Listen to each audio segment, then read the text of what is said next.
So a couple of questions. You mentioned that there were, X number of budget line items that came in under, right? Yes. So I'm looking at the report of the Secretary to the Board of Education. This was page 5 of 10, and I think it was page 35 on the attachments, right, to the board packet. And it lists all of the expenditures, correct? And so what it lists is our actual spend for the 2023 budget, plus encumbrances, kind of showing us where we are relative Okay. to the amount that we've budgeted. So when I plug those numbers in and I use that as a baseline for what we're asking for or what we're thinking our expenditures are going to be for the 24-25 budget, it appears that we are out over 5 million in terms of what we're going to spend this year. So for example, the bottom line number here between actuals and encumbrances comes to a total of 56 million, I believe. 56,643 versus what is on the proposed revised budget 2023, which shows at 63,984.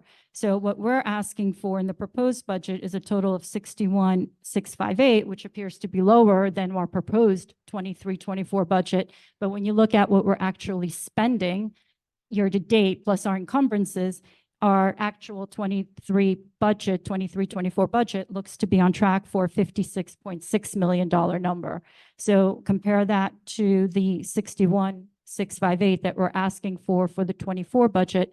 It feels like it's 5 million higher.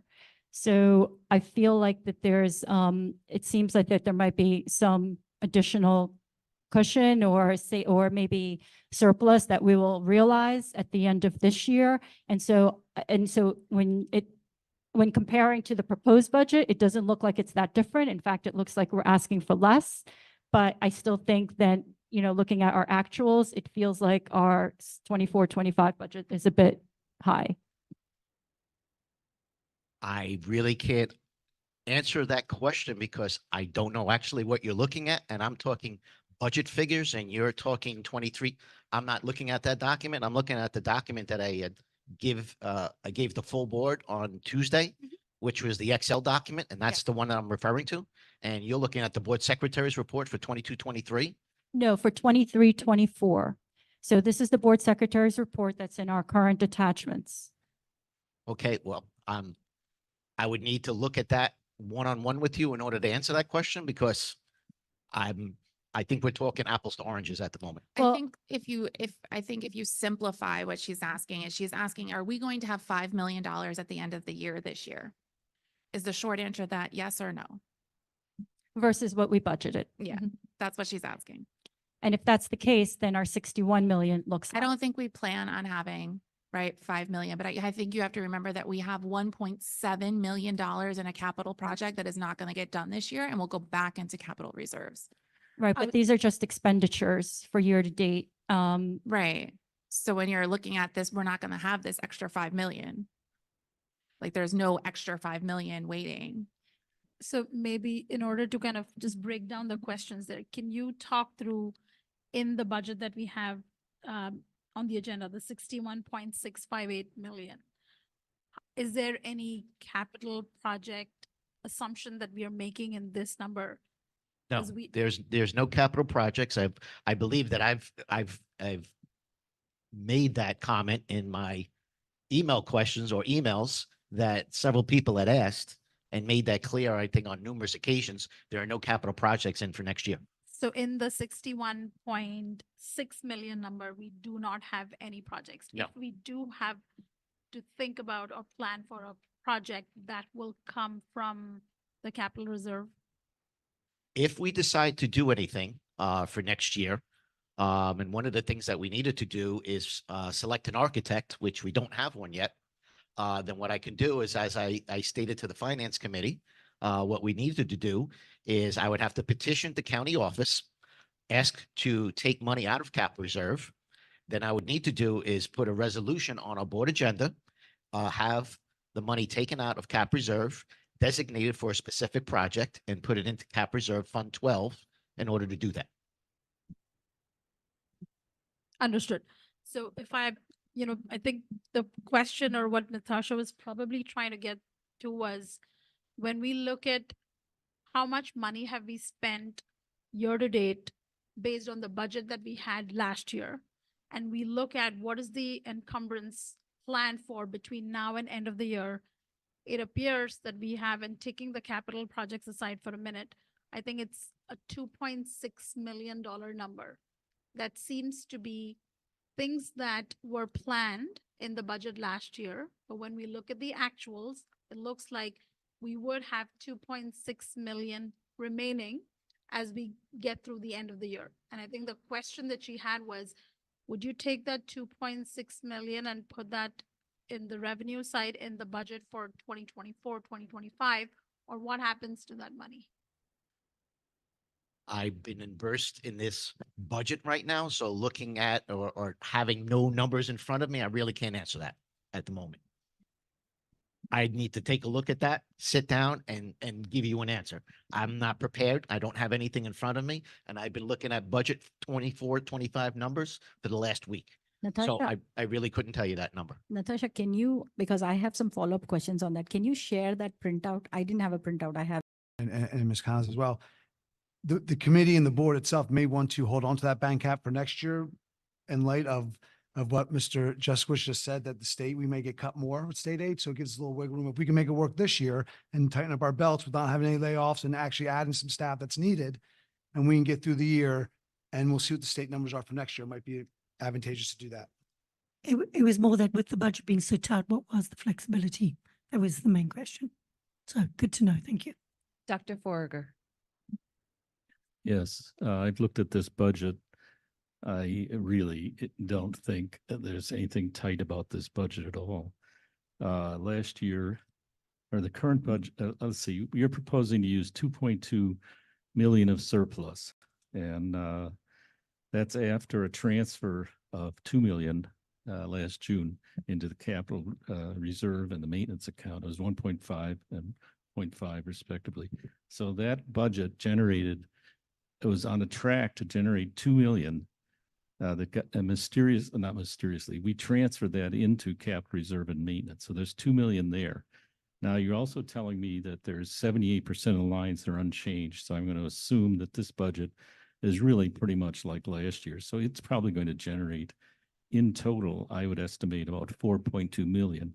And then you're going to come to us in June and say, well, let's transfer out another 2 million so we don't generate, so it doesn't look like we generated so much surplus.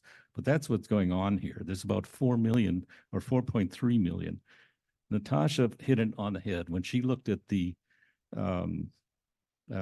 secretary's report and compared how much have we spent so far with encumbrances compared to our budget. We're on track to generate about 4.3 million. So that agrees with my estimate here. All right, so I think there's about 4.3 million sitting in that he's built into this budget. We could take, instead of just 2.2 million, we could probably take another million. Okay, we just wouldn't have as much to put into the capital reserve and the maintenance account at the end of the year.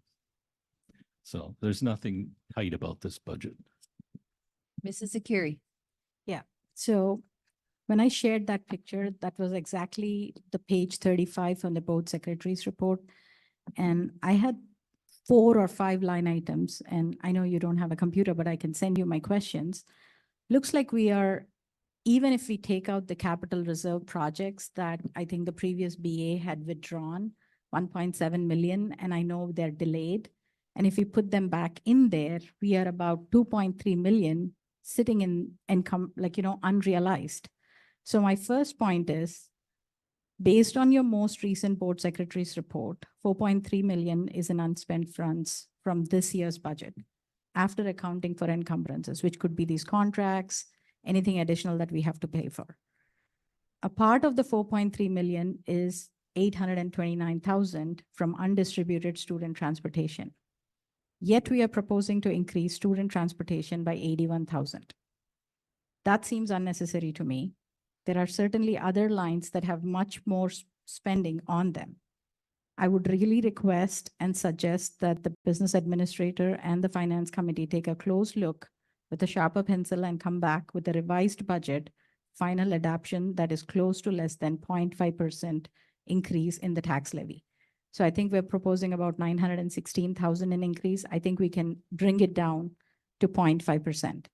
My second point is the proposed budget is about 14 million above the adequacy budget of about 32 million for a student population of our size. This is distributed, this number comes from the State Department of Ed. And I did call them to understand this.